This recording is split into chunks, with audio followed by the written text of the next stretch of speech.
আসসালামু আলাইকুম রহমতুল্লাহি ওয়া বারাকাতুহু। আলহামদুলিল্লাহ ওয়াসসালাতু ওয়াসসালামু আলা রাসূলিল্লাহ। আজকের ক্লাসে আমরা অত্যন্ত গুরুত্বপূর্ণ একটা টপিক নিয়ে আলোচনা করব। বিশেষ করে আরবি বাক্য গঠনের ক্ষেত্রে এই বিষয়টা না জানা থাকলে আরবি বাক্য গঠন করা বলা যায় অনেকটাই অসম্ভবের কাছাকাছি বা ফ্লুয়েন্টলি কথা বলতে গেলে এই বিষয়টা জানা খুবই দরকার।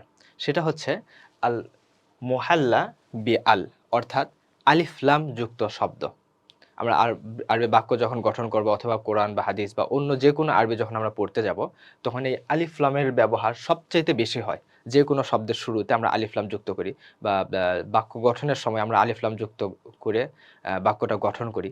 তো এই আলিফ লাম নিয়ে আজকের আলোচনা আমরা করব ইনশাআল্লাহ। মুহাল্লা বি আল মানে অর্থ হলো আলিফ লাম যুক্ত শব্দ। আলিফ লামের অর্থ হলো টি। আলিফ লাম অর্থ হচ্ছে টি, অর্থাৎ কলমটি, খাতাটি, বইটি এই ধরনের নির্দিষ্টতার অর্থ দেওয়ার জন্য আলিফ লাম শব্দটি বা আলিফ লাম যুক্ত হয় শব্দের সাথে।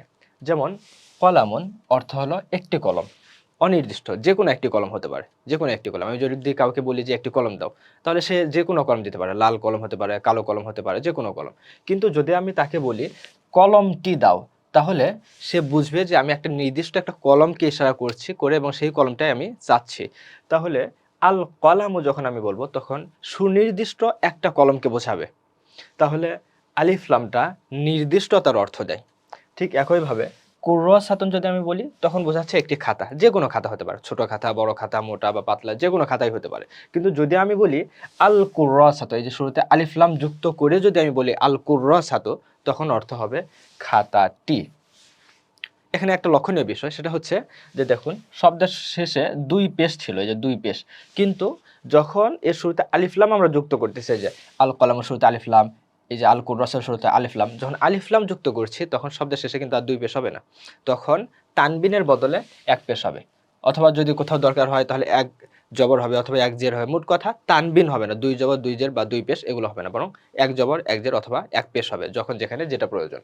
আচ্ছা, তো আমরা যখন কোনো শব্দকে এইভাবে নির্দিষ্ট করে ফেললাম, তখন এই শব্দটাকে আমরা মুবতাদা বানাতে পারবো। আমরা মুবতাদা আলোচনাগুলো শুরুতে দেখেছি যে ব্যক্তির নাম দিয়ে অথবা সর্বনাম দিয়ে অথবা ইসমে ইশারা দিয়ে কিভাবে মুবতাদা বানাই এবং এরপরে তার সাথে খবর যুক্ত করে বাক্য গঠন করি। ঠিক একইভাবে আল কলামু এই শব্দটা দিয়ে আমরা এখন বাক্য গঠন করি। যেমন আল কলামু, কলমটি, জাদিদুন, নতুন। তাহলে আল কলামু এই শব্দটা তখন হবে মুবতাদা, নাম মুবতাদা, বাস এটা হলো মুবতাদা। আর জাদিদুন এটা তখন হবে খবর, বাস। তাহলে আল কলামু কলমটি, জাদিদুন নতুন। ঠিক একইভাবে আল কুররাসাতু এটাও তখন হবে মুবতাদা, এটাও তখন হবে, হ্যাঁ তাই না,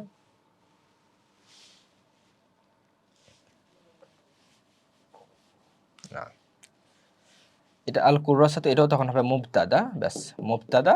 এবং জাদিদাতুন এটাও হবে খবর, অর্থাৎ কুররাসা খাতাটি নতুন।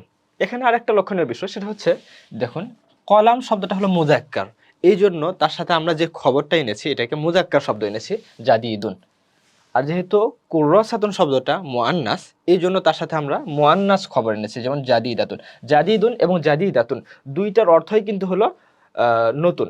জাদিদুন এবং জাদিদাতুন দুইটার অর্থই নতুন, কিন্তু আমরা কলামের সাথে ব্যবহার করেছি জাদিদুন পুরুষবাচক শব্দ, আর কুররাসাতুনের সাথে ব্যবহার করেছি স্ত্রীবাচক শব্দ। ব্যাস, এটা একটা গুরুত্বপূর্ণ বিষয় যেটা আমাদের বাক্য গঠনের সময় লক্ষ্য রাখতে হবে।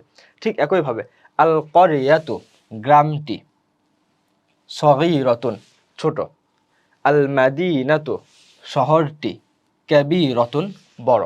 এখানে দুইটা আমরা মুয়ান্নাস শব্দ ব্যবহার করেছি, কিন্তু লক্ষণীয় বিষয় হচ্ছে আলিফ লাম যুক্ত করার পরে শব্দটা আমরা শব্দটা দিয়ে আমরা বাক্য গঠন করতে পারছি, যে শহরটি হলো বড়, গ্রামটি হলো ছোট। এখানে আর একটা বিষয় হলো, যদি আলিফ লাম আমরা না যুক্ত করতাম তাহলে কি এটা বাক্য হতো? যেমন আমি যদি এখানে আলিফ লাম যুক্ত না করে যদি আমি বলতাম শুধুমাত্র আলিফ লাম যুক্ত আমি করলাম না, শুধুমাত্র আমি বললাম করিয়াতুন সগীরাতুন, তখন কি অর্থ হবে? তখন কিন্তু বাক্য হবে না, তখন অর্থ হবে ছোট গ্রাম। ছোট গ্রাম কি হয়েছে আমি দেখেছি অথবা ছোট গ্রামে গিয়েছি, কোনো কিছু তখন পূর্ণ বাক্য হবে না, তখন তখন একটা বাক্যের অংশ হবে। যখন আমি বলি যে করিয়াতুন সগীরাতুন, তখন অর্থ হবে ছোট গ্রাম, কিন্তু সেটা বাক্য না। যদি আমি বাক্য বলতে চাই তখন হবে আল করিয়াতু সগীরাতুন, গ্রামটি ছোট, অথবা আল মাদিনাতু কাবীরাতুন, শহরটি বড়। তাহলে এই মূল বিষয়টার মূল বিষয় হচ্ছে যে আলিফলাম অর্থ হচ্ছে টি, আলিফলাম অর্থ টি, যেটা নির্দিষ্টতার অর্থ দেয়, এটি নির্দিষ্টতার অর্থ দেয়। আলিফলাম যুক্ত শব্দের শেষে তানবিন হয় না, যেটা আমরা দিয়ে দেখেছি। কলামুন ছিল, এখানে এসে কলা মু হলো, এক এক এক বেশ হলো আল কলামু। এরপরে আলিফলাম যুক্ত শব্দ মুবতাদা হতে পারে।